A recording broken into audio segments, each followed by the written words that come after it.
కొంచెం ఎవరు నాకు అవకాశం ఇవ్వకపోయినా ఎక్కువ టైం తీసుకుంటాను. 2 మాటలు 3 మాటలు మాట్లాడే వేదిక కాదు ఇది. ఇలాగ నేను శంకరాభరణం వేదిక మీద తీసుకున్నాను. 2 నిమిషాలు ఇస్తే నేను 10 నిమిషాలు తీసుకుంటాను, మైక్ లాగేసుకున్నా సరే అని చెప్పాను.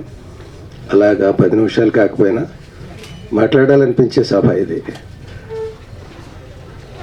ఇది నేను సెకండ్ డేని వెళ్ళాను థియేటర్కి.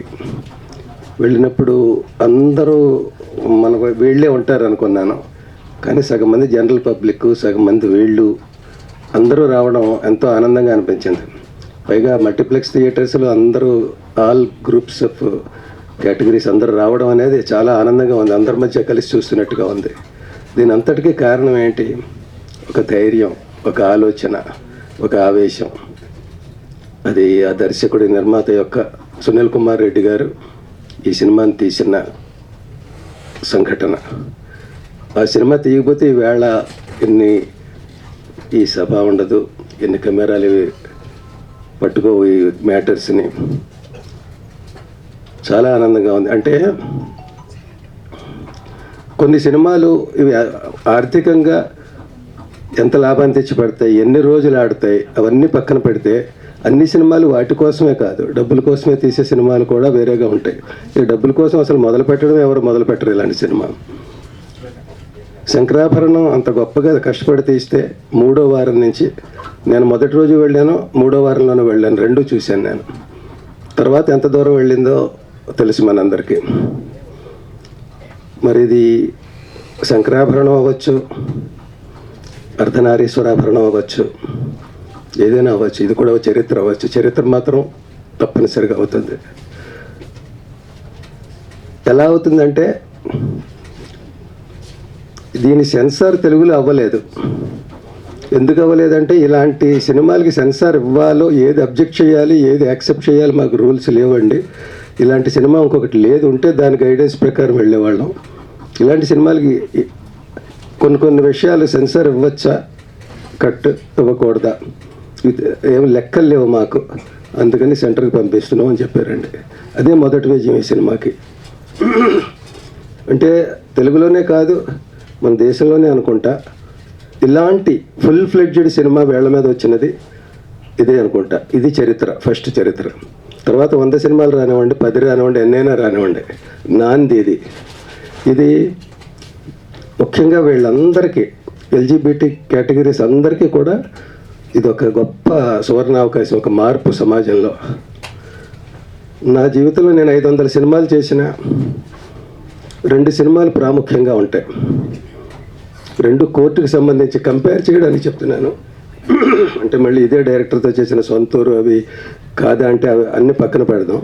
2 సినిమాల మధ్య పోలిస్తే ఇప్పటికీ ఎప్పటికీ నా జీవితంలో, చరిత్రలో, సినీ చరిత్రలో నిలిచిపోయిన అమ్మ 1వ తారీఖు చిత్రం ఒకటైతే, మళ్ళీ ఎల్జిబిటి చిత్రం ఒకటి. ఎందుకు దాంతో ఇది పోలిస్తున్నానంటే, 2 కూడా కోర్టు డ్రామాస్ వల్లే అది హైలైట్స్ అయ్యాయి ఆ సినిమాలు. నేను కోర్టులో అందులో ఆక్రోశిస్తే, ఇందులో సైలెంట్గా విని జడ్జిమెంట్ ఇవ్వాలి.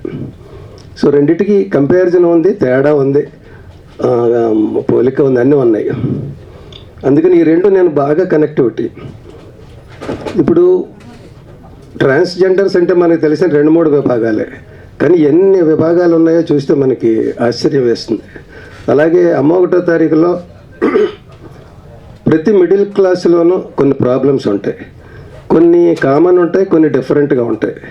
కానీ అమ్మ 1వ తారీఖులో ఈ ప్రపంచంలో ఉన్న అన్ని సమస్యలు అందులో ఉంటాయి. ఇన్ని సమస్యలు ఏ కుటుంబంలోనైనా ఉంటాయా అంటే, మన సమాజమే కుటుంబం అనుకుంటే, ఆ కుటుంబం గురించి చెప్పినప్పుడు ప్రతి సమస్య ఎక్కడో అక్కడ ఉంటుంది కనుక అందరూ దేనితోనో దాంతో కనెక్ట్ అయ్యి సినిమాని అట్లాగే నిలబెట్టారు. అలాగే ఇందులో వీళ్ళందరి కష్టాలు, వాళ్ళ యొక్క కన్నీళ్ళు, ఇవన్నీ విడివిడిగా ఉన్న, కామన్గా ఉన్న, ఇవన్నీ కలిపితే ఎల్జిబిటి. అంత ఎల్జిబిటి మీద ఇంత ఫుల్ ఫ్లెడ్జ్డ్ సినిమా రావడం అది ఆనందం.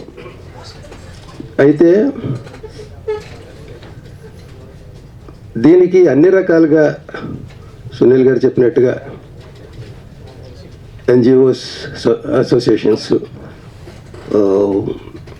సివిల్ సొసైటీ ఆర్గనైజేషన్స్, మీడియాలు, సినిమా వాళ్ళు, ఆడియన్స్, వాళ్ళ కమ్యూనిటీ వాళ్ళు అందరూ మూకుమ్మడిగా ఇది ఒక మన సినిమాగా చేసేసుకోవడం చాలా గొప్ప విషయం. అంటే ఒకప్పుడు వెరీ సారీ, మీరు వస్తున్నారంటే పక్కన తల తిప్పుకు వెళ్ళిపోయే రోజు నుంచి మీ పక్కన కూర్చున్నామంటే మీరు ఊహించండి, మీతో ఫోటోలు దిగుతున్నామంటే ఊహించండి. మొన్న నేను థియేటర్కి వచ్చినప్పుడు 150 మందిలో 100 మందితో ఫోటోలు దిగాను. అడిగిన వాళ్ళకి అలా ఇచ్చాను. ఒక్కొక్కరు 4-5 ఫోటోలు దిగిన ఇచ్చాను ఆనందంతో, ఒక బాధ్యతతోటి. మనం ఇలాంటి వేషం వేసాం, వాళ్ళు మన పక్కన ఉన్నారు, వాళ్ళు స్పందిస్తున్నారని. ఈ దొరుకుట్లాంటి భయాలు ఇప్పుడు లేవు. అది మీరు నిలబెట్టుకోవాలని నా సిన్సియర్ రిక్వెస్ట్. ఎందుకంటే మనకు కొన్ని హక్కులు వచ్చినప్పుడు, సమాజం గుర్తిస్తున్నప్పుడు మనం ఎంత గొప్పవాళ్ళం అంత గొప్పవాళ్ళం అని పేటరేగిపోయి దాన్ని దుర్వినియోగం చేసుకోకూడదు. ఇప్పుడు ఆడవాళ్ళకి కానీ ఇంకోళ్ళకి కానీ కొన్ని హక్కులు ఇచ్చినప్పుడు అది నిలబెట్టుకుంటే అసలు కాలు మొక్కబుద్ధి అవుతుంది. అలా మీ కమ్యూనిటీస్ అందరూ మిమ్మల్ని చూస్తే మేము గౌరవించాలి, మిమ్మల్ని చూడగానే అలా చూసి వెళ్ళాలి. మీరు రావడం పెళ్ళిళ్ళకి వాటికి ఎలా శుభమో అది నిరూపించుకోవాలి.